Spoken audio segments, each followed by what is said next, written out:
right, so leading the session today, we have Dr. Justin Gould. So Justin is the Academic Director of the Center for Climate and Business Solutions at UBC Sauder School of Business. He also leads the Master of Engineering Leadership graduate program at Faculty of Applied Science at UBC.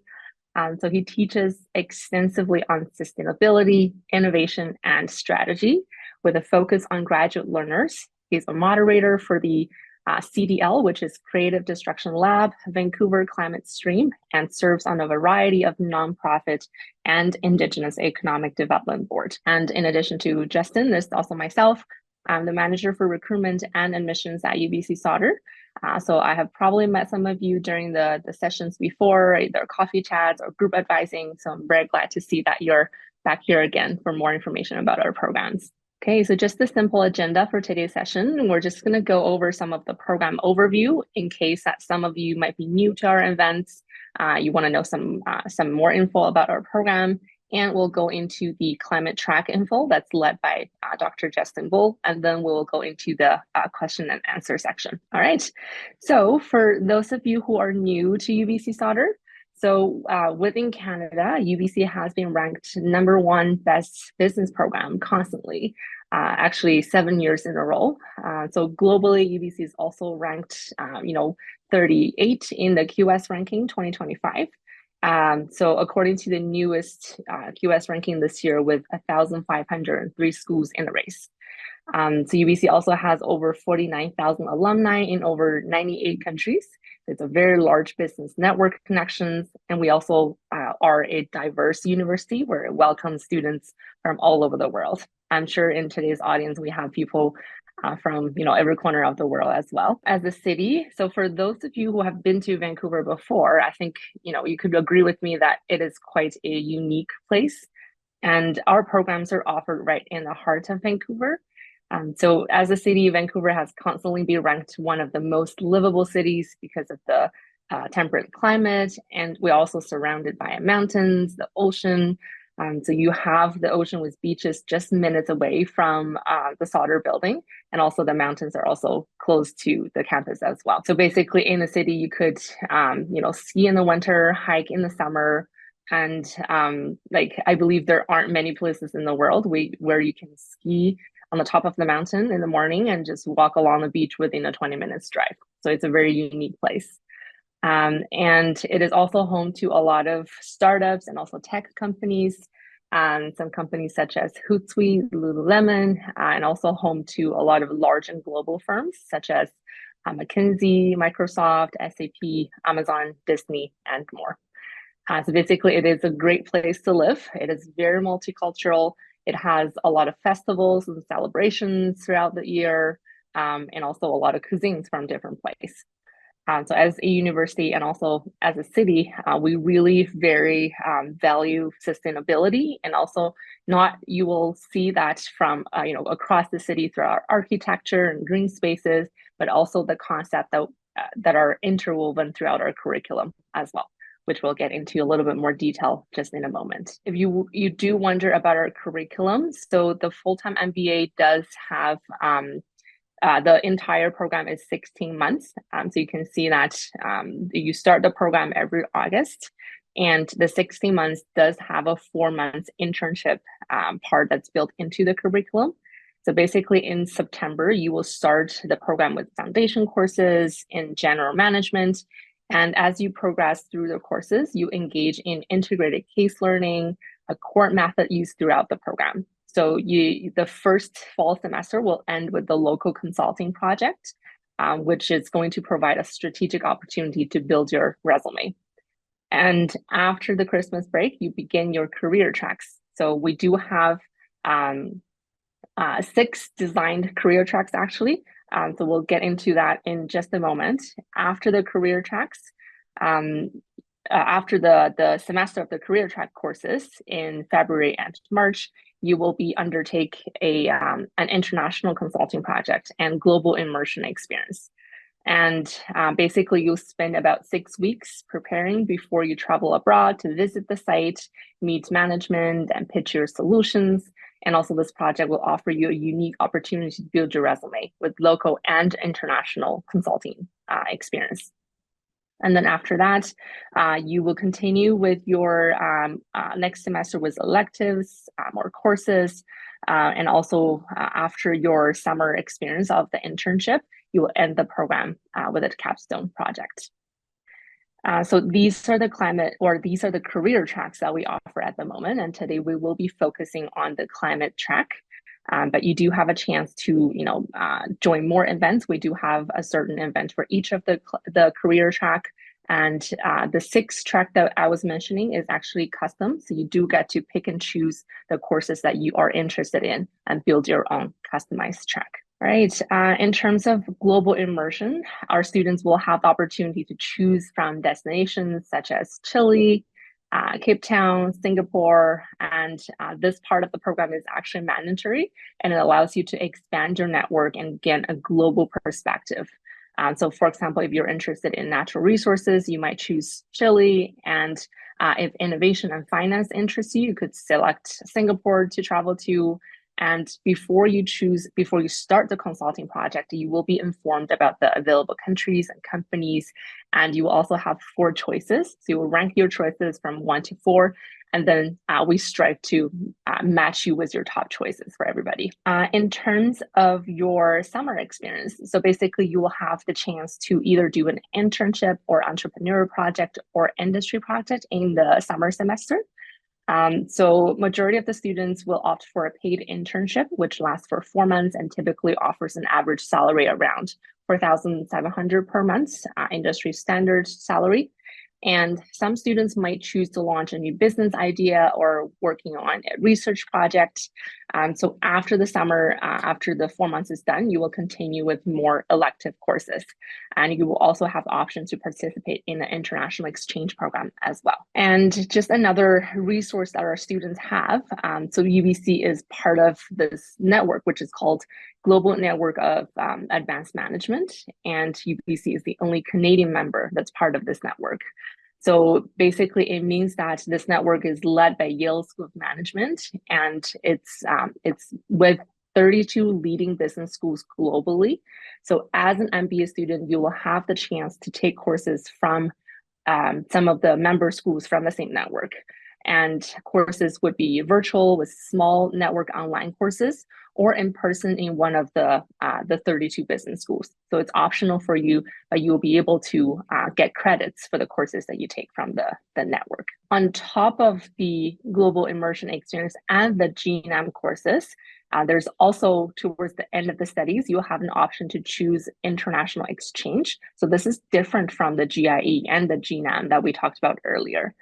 It is an optional component for the MBA students where you can go at the end of the program for half of the semester or a full semester to one of the 34 exchange partners that we have across the world. So if you're interested, I will send some links for you to explore because it's very exciting for some students to explore global experiences. All right, moving on, we do have scholarships and awards available.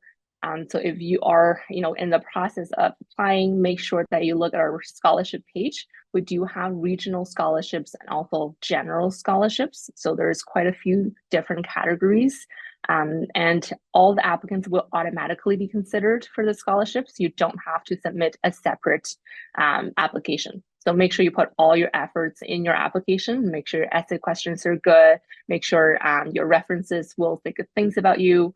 And make sure that, when you look at the scholarship categories, choose something that match with your skill set and also your strengths and experiences the most. So one little reminder is that at the end of the chart, you can see there's an early entrance award.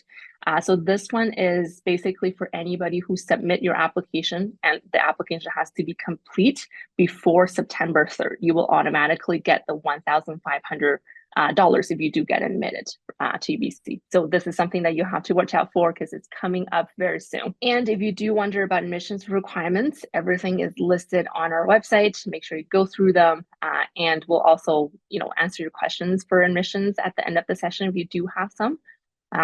Some students wonder about GMAT or GRU waiver if you don't have the score at the moment. So we do offer the waiver, and we have listed some of the requirements. And everybody who's applying for the waiver will need to fill out the statement of qualification, which is part of your application. And you can also find the form on our website. All right, moving on a little bit more, deadlines. So as I mentioned, the first deadline, September 3rd, it's coming up very, very soon. So make sure everything is complete, including all your documents, your references, responses, everything is complete before that date. And then you will be eligible for the early bird scholarship. And then moving on, we do have a couple of different rounds of application deadline, but please be noted that we do offer rolling admissions. So it doesn't mean that if you submit by the first deadline, then you have to wait till a certain date for you to receive the result. So everything, we will give you results basically around the 8 weeks mark. So let's say if you do submit on October 16th, which means that you missed the first deadline, you are still eligible to apply. Okay, so it doesn't mean that you will be rejected. But for international applicants, we do have a final deadline, which is March 11th next year, which allows you enough time to apply for a study permit after you get admitted. And for domestic applicants, you have until May 6th next year to submit your application. All right, and just a little bit more information about upcoming info sessions. We do have two that's in September. One is about the innovation and entrepreneurship technology and analytics leadership. And the other one is product and service management. And so one of our team members is going to also send the link of registration in the chat box later. And if you are interested, you can also take a screenshot, scan the QR code to register to attend. Okay. And if you do have any questions about the program, about your application, feel free to email us at mba@sauder.ubc.ca. We'll try our best to get back to you as soon as possible. All right, I feel like I talked a lot. So now I'm going to pass it on to Justin to get to our bread and butter for today's session. We're going to talk about climate. Wonderful. Well, thank you very much, Patricia, for the kind introduction and overview of the program. And thank you to everyone who's here with us today. I appreciate and I'm grateful for the time you're taking to learn more about these programs. As Patricia said, my name is Dr. Justin Bull. I studied here at UBC, did my PhD here. I did my undergraduate here. My father was a professor here. My mother studied here. My sister works here. My grandfather studied law here. And I just have a cousin who just started, a younger cousin who just started first year arts. And so that will be the fourth generation of my family to have attended UBC. To say that I am a fan of UBC and proud of the work that we're doing here is an understatement. Obviously, UBC has a long history of doing effective work in the climate space. And what I'm really glad is that the business school is now sort of catching up and recognizing that the business opportunity, the moral imperative, the financial imperative, the market imperative to make sure that we're doing as much as we possibly can to address the climate crisis is really creating a lot of excitement and attention amongst our students and amongst our faculty as well. So what I want to talk about today is how that's showing up specifically in our MBA program. And I will start with, I think, my general thesis about why we're doing everything here. And my general thesis is that we're just not prepared for a future that's already happened, that we are facing risks from extreme weather events, disruption and volatility in supply chains, that we're seeing the political consequences of climate action. We're seeing climate policies, which used to be popular, suddenly become unpopular. We're seeing in a cost of living and inflationary crisis, people's focus on climate starting to become secondary or tertiary in their source of concerns. We're seeing aberrations in weather systems, whether it's intensity of a drought or a hurricane or a flood. We are seeing just more volatility than we expected. We're living with climate not as a future threat. We're living with it as an immediate reality. And one of the things that business is maybe kind of good at is dealing with immediate reality, not the reality we hope for or the reality we wish for, but what's the one that's in front of us right now. What's remarkable to me is how climate has become something that is showing up everywhere, right? Climate is not a purely political problem. It's not a moral problem. It's not just an ethical problem. Climate is not a supply chain problem. It's not an economics problem. It's not a marketing problem or a innovation problem. Climate is the context in which business now operates. And increasingly, even as climate goes through a bit of a more volatile public discourse where different political parties decide whether they like climate action or whether they don't, or whether they want to use climate as an excuse to delay or to move more quickly. Set that aside. The business community has just woken up to this reality. There's not a lot of denial anymore. Now it's just a question of what are the skills we need? What are the talents that we need? What are the opportunities this presents? Right. So an MBA program in climate action wouldn't teach you how to tweet more angrily about climate. It wouldn't teach you how to feel more anxiety. It wouldn't teach you how to feel worse about this. It would teach you, okay, let's just accept where we are and figure out how we become biased for action, how we can drive forward. So one of the things that we're trying to do is put climate at the heart of everything, right? We are seen a huge increase in the interest across our research faculty on trying to understand the financial, economic, operational implications of climate, and that's showing up in all sorts of interesting ways.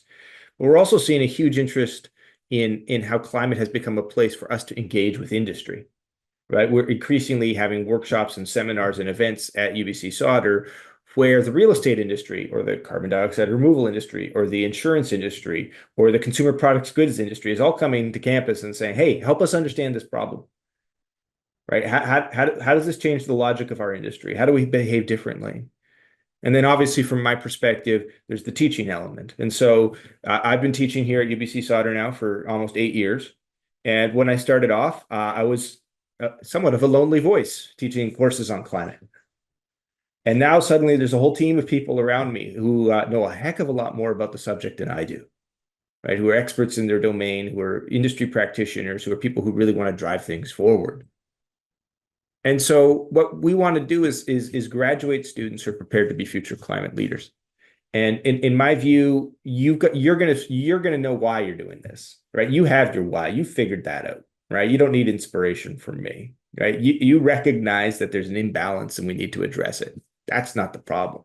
Question is how, right? And that becomes a skills question, right? Is it about quantification and disclosure of greenhouse gas emissions in order to correct information asymmetries in markets? Is it about understanding how to build a climate-focused venture and what kind of capital sources you're going to tap into? Is it about how do I become compliant with the huge range of government policies that are shaping and sort of influencing how industry can and cannot behave? Is it about how do I communicate about climate in a business context to customers and to stakeholders, investors, my supply chain, right? So we're really looking at climate as this remarkable opportunity to engage in a workforce development process, right? That every student who comes through our MBA program, and specifically those who elect to participate in the climate track, find themselves exposed to a set of skill sets that we understand to be in demand in the world of finance, in the world of consulting, in the world of policy, in the world of high tech and clean tech and deep tech. So what I want to talk today about is how we're doing this integration into the programming here at UBC. I want to talk a little bit about the extracurricular climate opportunities that we have available. I want to talk about some of the students that I see out there in the world making an incredible impact today. And then I'm happy to answer any and all questions that you have, either about this program, the climate crisis in general, what I had for breakfast. I'm open. So let me just talk about how we're integrating this programming by talking about the people who are doing it. So Jocelyn Lee is senior manager at KPMG, focused on climate impact reporting. She also happens to lead up their ESG recruiting team here in Vancouver. Jocelyn teaches our course on climate accounting. Jocelyn walks students through real life case studies about like what do you need to measure and disclose and to whom and when and how. She has students work through a blend of both quantitative and qualitative disclosure methodologies. She forces students to step away from theory and get deep down into the like, what's the day-to-day life of someone who's working in the consulting industry, whose responsibility is disclosure, right? And so Jocelyn is an incredibly capable accountant who has taken her talents and energy and dedicated them towards climate crisis. So that is a required course for anybody who's taking climate track at UBC Sauder. Guillermo Marshall is a professor here in our strategy and business economics group. And he is an expert in competition policy and strategy. And he really helps students understand how you would articulate, capture economic value through climate action, right? So we really have to understand, look, markets are a big lever. You might not like markets. Presumably, if you're interested in an MBA program, you've accepted the existence of capitalism. But if you like markets, you want to understand how they work. You want to understand how they price and value things, because if you can use that leverage, your ability to make an impact is extraordinary. Right. And I think that really is what Guillermo helps students walk through, is this recognition that, like, how do markets price and value things, and how do we help markets better understand, or how do we engage in a better understanding of how climate specifically creates new market opportunity.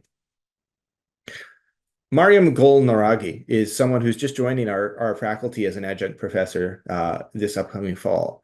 She has a PhD in Earth and Ocean Sciences and Atmospheric Sciences from Harvard University, and has been a senior executive in the insurance industry for 25 years. Her title is Director of Research at the Geneva Association. And the Geneva Association is an industry group that represents basically all of the world's biggest insurance companies. They have $87 trillion of assets under management. And the insurance industry is incredibly progressive in its understanding of climate, because more than almost any other sector of the economy, they own climate risk. And so Mariam has been publishing world-leading research in this space about, like, how do we understand climate risk? How do we describe it? And how do we make it relevant in a commercial environment? And also, how then do we take that understanding of climate risk and recognize there's a risk in not acting quickly? Because one of the interesting things that the insurance industry has woken up to is this fact that they need to take a central role in de-risking new climate technologies. Right? What's the role of the insurance industry in driving down the price or increasing sort of certainty around, let's say, renewable energy installations? And so Mariam and I co-teach a course actually around the climate economy and Indigenous relations in Canada. She teaches the first half, I teach the second. And what we do is we sort of immerse you in this idea of, like, how are markets thinking about the risk and the opportunity around climate. And then we think about that specifically in the Canadian context when it comes to working in rural environments, primarily in the natural resource industry, in partnership or with leadership from Indigenous communities.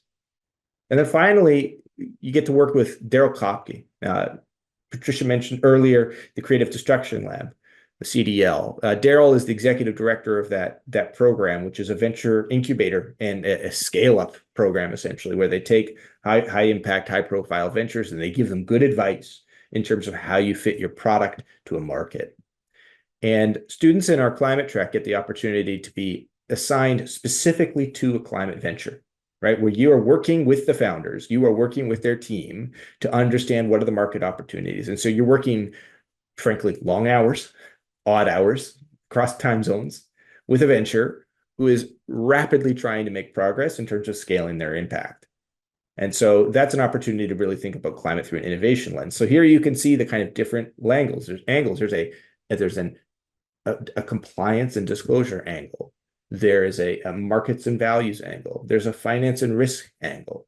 There's a startup and scale up angle. And it really just depends on what's most interesting to you. So I can share with you, you can screenshot this or take a look, whatever. These are the course offerings. The ones in green are the things you have to take, right? If in the climate track, and the ones in yellow are other courses that you can take depending on your interest. You want to be an impact investor, work in the social impact space. There's a fantastic course by Dr. James Tansey in that space. You want to work in the supply chain space. We have some of our best experts, Harish, who is teaching in that space. You want to work in the ESG climate disclosure space, the communication space. We have courses there as well for you.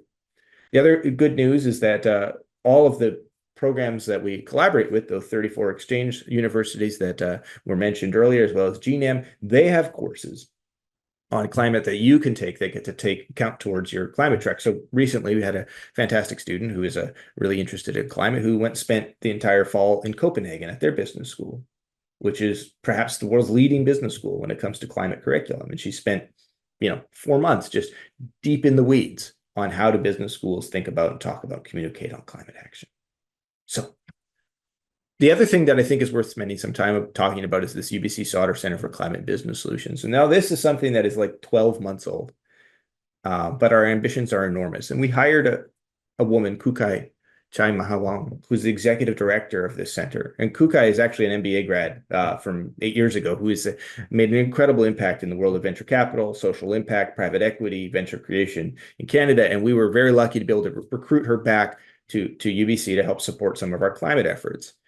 And what we have done is said, look, what can we do quickly that works at scale? And one of the things that we've immediately identified is that there's this huge appetite amongst UBC graduates, Sauder graduates, but across campus for like, give me skills that make me employable, help me make an impact, help me quantify and disclose on this problem, and find me ways to fit that into my academic calendar, right? So these are not courses you take for credit. This is like more work, right? Because you don't come to university because we want to work less, right? You come here because you want to work more, because you want to jump into the deep end and challenge yourself. And so we're creating workshops around small and medium enterprises, ESG accounting, right? So how do small companies disclose their footprint? And this all started through a partnership between UBC Sauder and Mountain Equipment Co-op, right? Or Mountain Equipment Company, pardon me, like an outdoor goods apparel company, big profile in Canada, MEC, you can look it up, or my domestic audience knows what I'm talking about. And Sauder and MEC worked with the supply chain of MEC, who had a scope 3 emissions target. And we said, okay, well, you're not going to meet your target if you don't bring your suppliers on board. And some of these suppliers have 20, 50, maybe 100 employees. They have no idea what their footprint is. They don't have the capacity to measure this. They're not some sophisticated company that can go and hire Deloitte to come and do the work for them.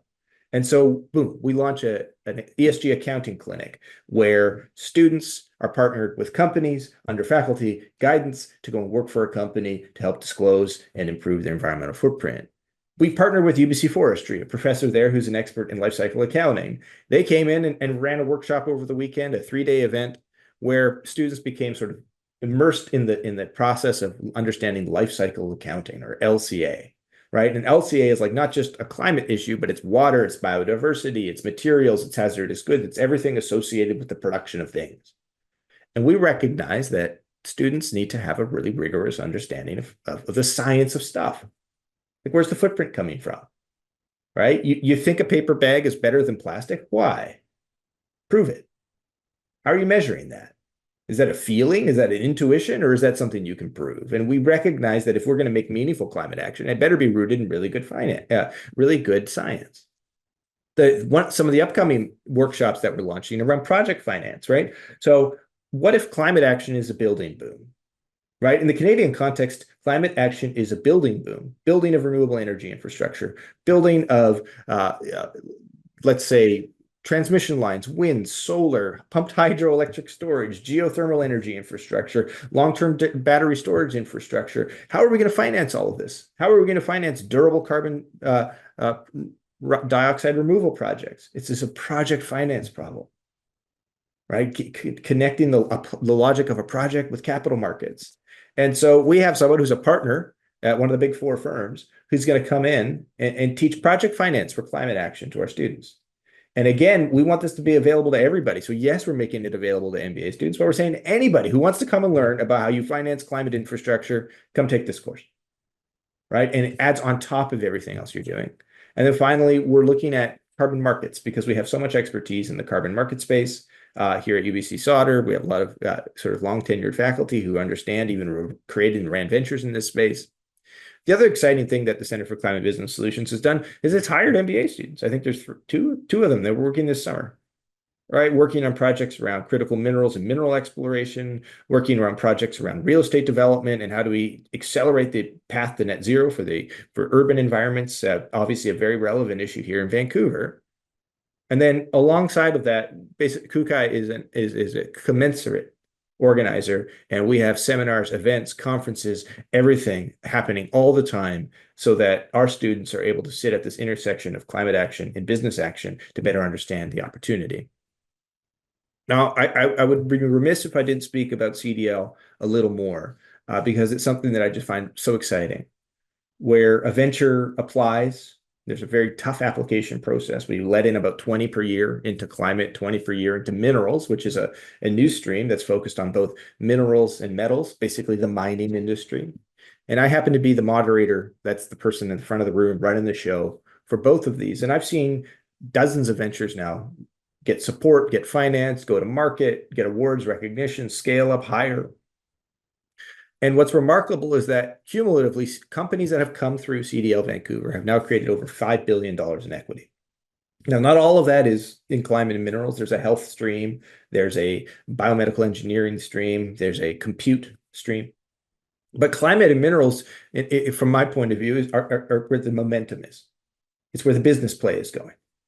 Right? Everybody sees that the energy transition, the climate transition is just creating an enormous business opportunity. And our MBA students get to sit in the room listening to successful professional investors, listening to venture founders, getting partnered with those founders, meeting those investors, and get this opportunity to essentially build an incredible network. So if you want a chance to break into the world of VC and startup, but through a climate or energy transition lens, this is an incredible place to do it. Now, let me talk about three students who I'm really proud to have worked with in the past, who I think are doing some exemplary work. The first is Mark Wandler, who I taught in my first year here at UBC Sauder. And he is the CEO, founder of a company called Sustainable Health Foods, which if you want to nerd out about it, you can go on. They were on Dragon's Den recently and raised a bunch of money, and they're showing up in Whole Foods and Safeways and Save On Foods, and they're scaling across the grocery industry. And their business model is pretty easy to describe. They take a waste product and turn it to a valuable food product. They take waste from the brewing industry, right? Something called a mash, which is a byproduct of making beer, and used to get thrown away, right? Best case scenario, it was fed to animals, much more likely just composted. And Mark figured out this technology that allows you to take this compostable waste and turn it into a low carbohydrate, high fiber, high protein alternative for baked goods, right? So he makes essentially fancy flour from waste products, and it's scaling like crazy. And what he is seeing is that this focus on climate and on sustainability and consumer health is really resonating with the market. Now, he's the first person to tell you how hard it's been, right? That it's been exhausting, that it's been a lot of sleepless nights, that it's been a lot of sacrifice on his part. But he's also the first person who would tell you, I wouldn't have done it anything differently. Right? Because that's what's required of us, right? Sacrifice, working hard, not expecting anything, right? Doing the right thing because we think there's an incredible business opportunity. Dipti is working with PricewaterhouseCoopers, PwC, in downtown Vancouver, where their global nature practice is based. And Dipti came from a background in social impact, took an MBA at UBC Sauder, and recognized that there is this incredible need for businesses of all kinds to better understand their climate and nature risk, right? So she's become an expert in figuring out how do we document, disclose, and describe the dependence we have on natural systems, and how do we quantify that and bring that logic into the world of commercial reality? Because what she's been able to do is take her good intentions and find a way to make them have an impact at scale. And finally, I want to talk about Patricio Cumming, who comes from Mexico. He came through our MBA program several years ago now. And Patricio is involved in developing some of the biggest nature-based carbon removal projects in the world. Right? Patricio is the leader of an effort in the Yucatan Peninsula in Mexico to take degraded land and convert it to mangrove forests. Right? This makes the land more resilient to hurricanes. This takes land that had been depleted decades ago through sort of bad land management policy, regenerates it, creates biodiversity, creates habitat. And how is he doing this? By participating in carbon markets. Right? If he was not able to sell the carbon sequestration of those mangrove forests for $8 a ton, he'd never be able to do this work. And so he's doing it in a way where there's a real additionality, there's real meaningful impact. And so those are just three different lenses of somebody who's playing in the financial world, but through a development lens, someone who's playing in the consulting world, someone who decided I'm going it alone because I don't have the appetite to listen to anybody else. So that's my overview of sort of the kind of profiles of the people we're supporting, the kind of curriculum that we're trying to create. I recognize I'm talking for maybe 15, 20 minutes here, so I'll end it there. But like I said earlier, I'm happy to take any kinds of questions that you might have about my experience here at UBC, my experience with the climate track, or anything else that you might be curious about. So again, thank you for everybody for making it out here today, and I look forward to continuing the conversation. Thank you very much, Justin, for this very thorough introduction for the climate track. So now we'll open the floor for any questions. Justin has done just amazing work throughout the years at UBC Sauder. So, ask away. Oh, we have our first hand up. Gibimosa. Sorry, if I pronounced her name wrong, please forgive me. Please go ahead. If you want to just unmute yourself or type your questions, feel free to do either of them. Can you hear me? Good afternoon. Hi there. How are you doing? Yes. Okay. Thank you so much for this session, Dr. Justin. One of the reasons I'm interested in UBC is because of the sustainability and curriculum that the university has. And it's because my interest is to go into this area. In my country presently, we don't have, we are not big on sustainability in Nigeria. We don't see a lot of recycling being done in the country, and you would see that the few people that are doing this business, they are also not getting funding because the traditional banks are not seeing the impact of what this is going to do. And it's a concern for me because I want to be able to help these businesses grow. And I want to see, and my question is, how is the climate financing curriculum in UBC, how is that going to help me to make my decision to say that, okay, to help these businesses structure their company to be better, so that I can get funding to expand and can actually see a better environmental and financing in my country? That's my question. So how is the climate financing curriculum? How is someone that is new in this area? How am I going to be able to help these businesses in my country be better in this segment? Sure. Well, yeah, I think that like obviously our courses aren't specifically focused on the finances of the recycling industry, because in many regards, the reason why the recycling industry is struggling is because it's struggling everywhere. It's struggling in Canada, it struggles in the United States. The concept of recycling has been a bit of a illusion, right? That even the most successful countries do a very bad job of actually converting anything they're recovering into useful products in the future. So I think here I teach courses on, or classes on, what I refer to as the circular economy or upcycling, where it's like the problem is we're rooted in a idea that we can consume a bunch of plastic, put it in a bin, someone takes it away, and on the other side, it's going to become something useful, is largely a lie. And what we're seeing with companies like Sustainable, or another interesting company at UBC that started at UBC is called Chop Value, is that they are doing upcycling. They're taking someone's waste stream and they're making it more valuable than it used to be. So you're taking waste and you're making expensive cookies. You're taking Chop Value takes wasted chopsticks and turns them into expensive furniture. And we're really just like in our courses on impact investing, you would learn about like how should we disclose, what kind of finances are in this space, how would we communicate about this, how would I make a good business proposition, a good pitch, right? Like that's certainly an area of focus for us. But what I would encourage you, come to UBC and let me dissuade you from trying to support a bad business model. Because what we need is not recycling. We need circular economy. We need upcycling. We need to not try and recreate what the United States did 40 years ago, which has largely been a failure. We need to think about how do we skip over that outdated mentality that we're going to recycle our way out of a waste problem, because we're not, right? We have to think about it differently. So I don't know if that's a specific enough answer for your question, but I think it's a really good question. So thank you. Maybe I'll just move down the line. I think Rakshit, I saw your hand up next. Please go ahead. Hi, I'm Rakshit. I'm from India. My question was about the carbon credits market because I think recently, how are they audited specifically? Because I think recently there have been cases in the news where what they're portrayed to be are not actually on the ground things. The underlining isn't there, and they're just being sort of like a dummy market. So is it audited in terms by a different third party? Yes.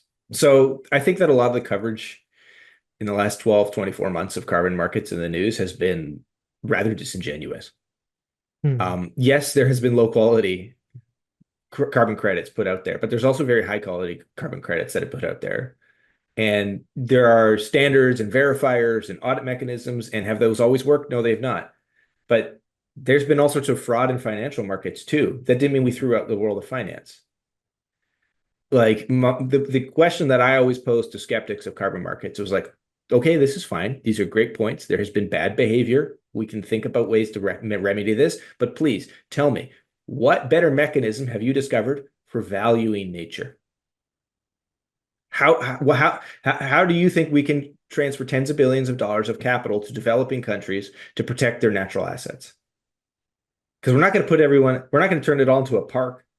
Tell all the people who live in that park, you got to leave. It's a park now. White people feel guilty. They need a park. It's not working.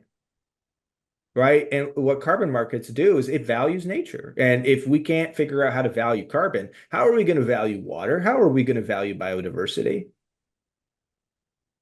And so let's be a little more honest. And frankly, particularly, there's one media outlet, The Guardian, who has just been wildly irresponsible in their discussion of this topic and has and frankly set us back as a species in terms of our ability to attack the climate crisis, because they have just had this agenda against carbon markets, which has been not science-based, it's been ideological. And I've seen a lot of frustration in the carbon markets around this because everyone's aware there's bad actors, but they also recognize they're trying to do something really hard, right? Hard things are hard. And that's just how it goes. Oh, and the So, second part of the question is, do you think there's a place for a startup that audits this specifically and goes into the cellars and how it's being managed? potentially, but I would argue there's probably already a dozen of those startups already in there that right now. Okay. And Oh, standards and committees and that are trying to figure this out, right? So yeah. okay. But anyways, Okay. this is really Thanks. good. That was my question. Yeah, thank you, actually. Nice to meet you. Thank you. Anna, nice to see you again. It's been a few years. Hi, Justin. Good to see you. I'm not sure if you would remember me.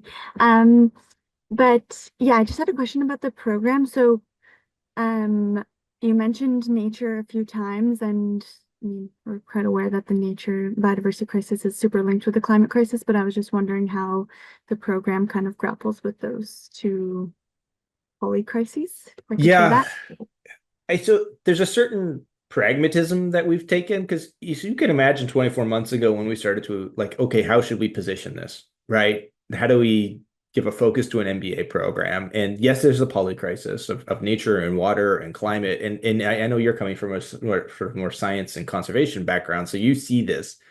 But one of the challenges is that in the business world, the business world is frankly playing catch up with the science in terms of understanding sustainability, right? It's still just starting to emerge in terms of what are the interlinkages between these things, and is there really robust, yes, there's a task force for nature disclosure that one of the chairs is based here in Vancouver. He comes out to our climate center, Dan O'Brien, nice guy. He's Dipty's boss, and yes, there's some emergence there, but one of the things that we've recognized is that MBA programs and MBA students are pretty pragmatic. They want to come to a course and ask, what am I going to learn by the end of this course that when I'm in my summer internship or in my job in January, my boss is going to ask me to do something about this.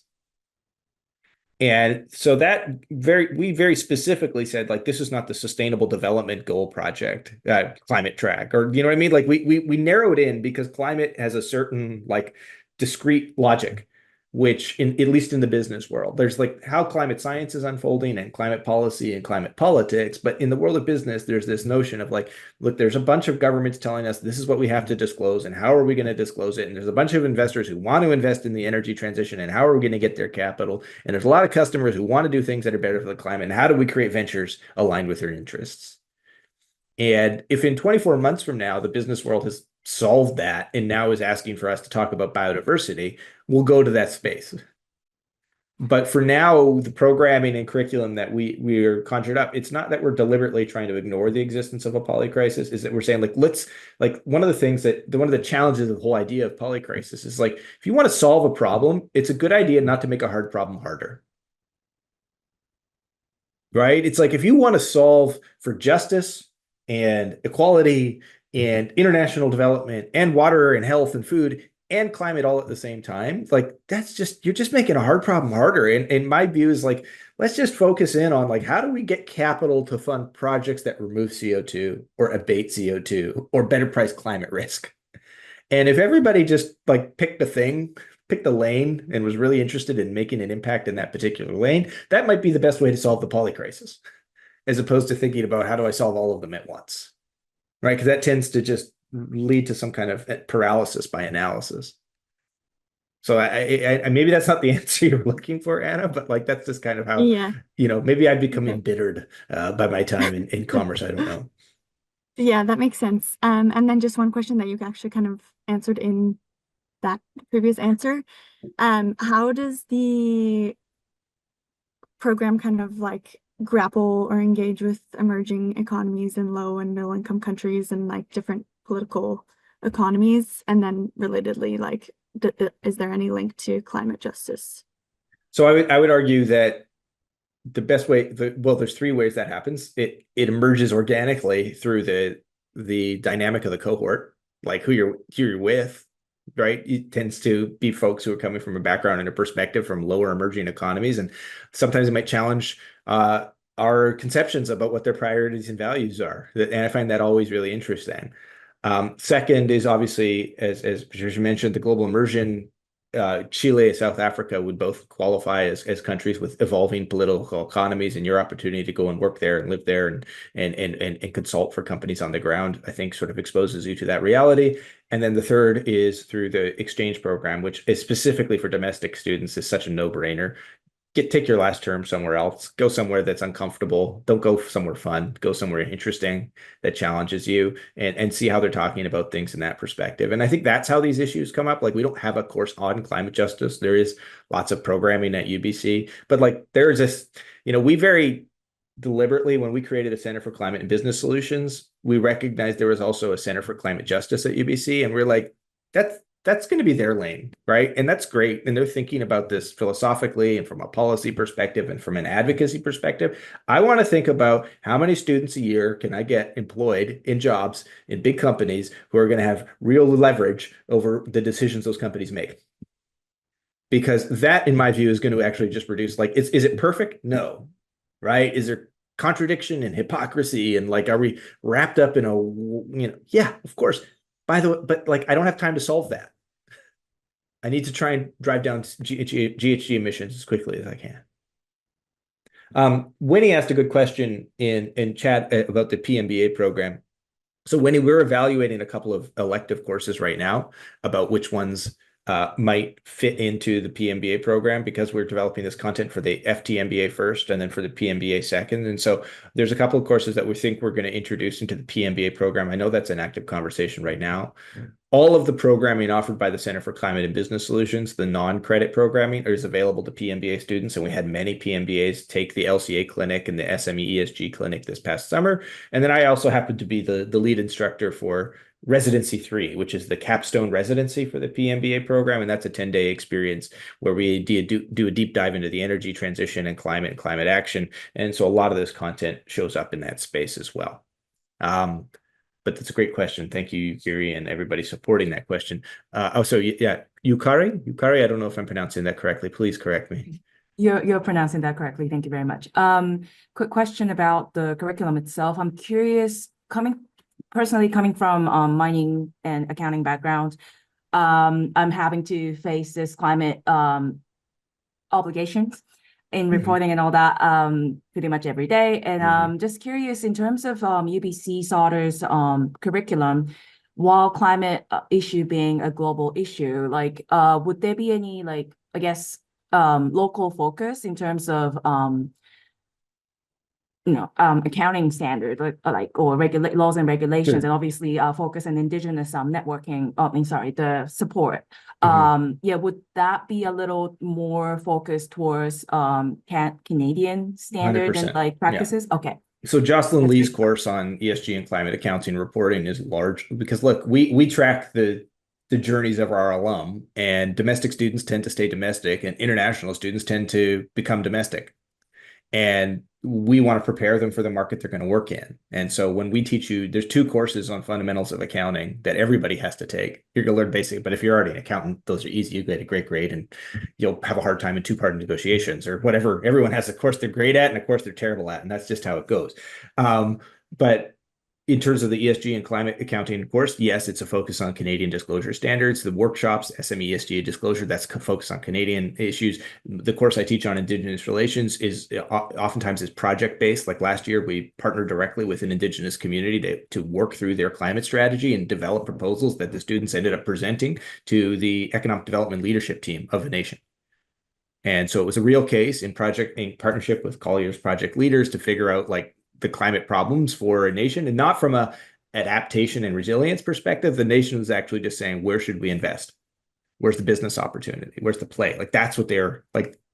That's like they're handling their traditional knowledge. They're handling their conservation agenda. They understand their rights and title. Where they need the support from an MBA student and business graduate, the business world in general is like, now help us grow.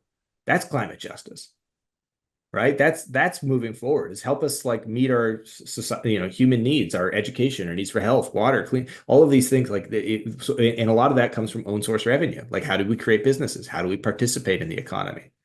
And so that got really fun. So yeah, that's how I would argue that shows up for folks who already have a background in this space. And from mining, like I think if mining, obviously CDL Minerals has a very successful partnership with mining industry globally and domestically. And as well as we have many professors from the School of Mining Engineering here at UBC who participate in CDL Minerals. And so the critical mineral strategy of a lot of companies is showing up in not the formal curriculum, like the core courses, but in all of the ancillary student experiences that are available to you all.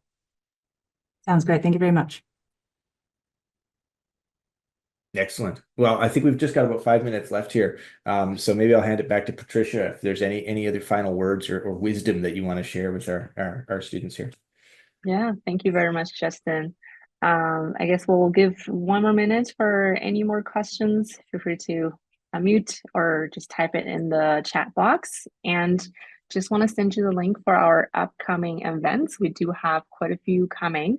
Especially on September 14th, we will have our UBC Sauder open house. So if you are in Vancouver, please make sure that you come and meet our dean and everybody and the faculty. So if you are overseas, we do have a live streaming option that's available. So we'll stream the session online.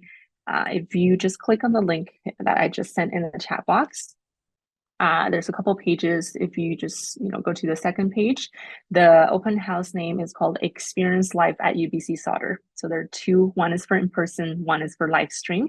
Make sure you sign up. You will learn just a lot more information about our school in general, the programs that you might be interested in, and all that. But we do have an admissions question. Is GMAT required for this program? So we do ask for GMAT or GRE scores, but we do have waivers available if you don't have the score. As we post on the website, the waivers has a couple different requirements. So you do have to check your transcript to check if you have any of the requirements met. I'm just gonna send you this link so you can check online. Well, if we don't have any other questions, I want to take a moment and thank Justin again. Thank you for the wonderful information about our climate track and just about UBC Sauder in general. And I want to thank everybody who joined the session today and hope to see you again in our future events. All right, everybody, you have a good morning, afternoon, evening, and good night. Thank you so much, everyone. Take care. Take care. Bye-bye.